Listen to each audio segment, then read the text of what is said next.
3 part 3 चांद वाली अम्मा। तुम शरारत तो करती ही होगी। कौन कौन सी शरारत करती हो?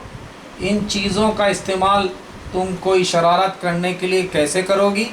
झाड़ू, पंख, कागज़, गुब्बारा।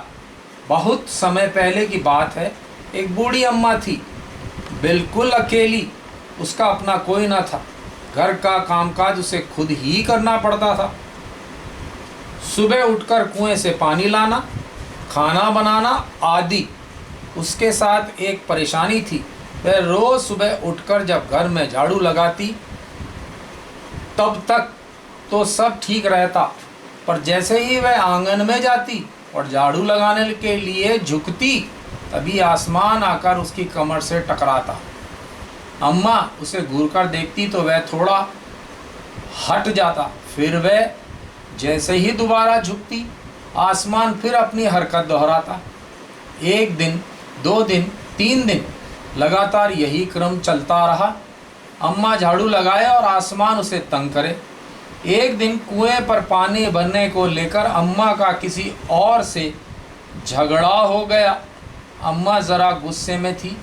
वह झाड़ू उठाकर आंगन में गई और जैसे ही झुकी, आसमान ने अपनी आदत के अनुसार उसे फिर छेड़ा।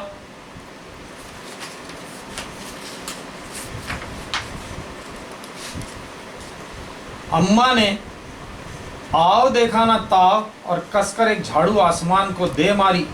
आसमान झट हट गया, पर वह भी अपनी आदत से मजबूर था। दूसरी बार फिर अम्मा के झुकते ही टक्कर मारने लगा। अम्मा ने फिर पूरी ताकत से उस पर वार किया। आसमान को शरारत सूझी। इस बार उसने झाड़ू पकड़ ली। उधर अम्मा भी झाड़ू पकड़े थी। रस्सा कशी शुरू हो गई। झाड़ू का ऊपर वाला हिस्सा आसमान पकड़े हुए था तो नीचे वाला अम्मा, दोनों छोड़ने को तैयार नहीं थे। अम्मा चिल्लाई, छोड़ मेरा झाड़ू, मेरे पास एक यही झाड़ू है। तब भी आसमान ने नहीं छोड़ा। बूढ़ी अम्मा कब तक रस्सा कशी करती? थक गई। आसमान ने झाड़ू खींचना नहीं छोड़ा। अब वह झाड़ू के साथ ऊपर उठने लगा। उसके साथ साथ झाड़ू पकड़े हुए अम्मा भी ऊपर जाने लगी। वह चिल्लाई, मुझे नीचे छोड़ दे। आसमान ने कहा, अम्मा अब मैं तुम्हें नहीं छोड़ूंगा, ले चलूँगा ऊपर, वहीं झाड़ू लगाना।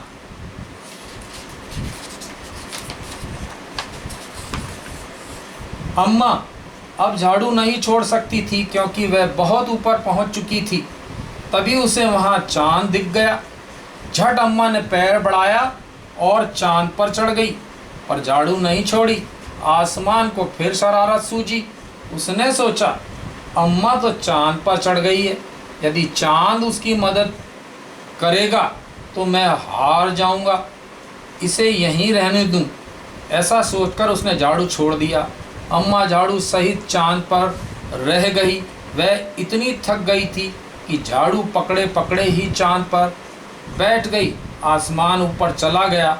उस दिन से आज तक वह बूढ़ी अम्मा झाड़ू पकड़े चांद पर बैठी है। लेखिका का नाम है तारा निगम।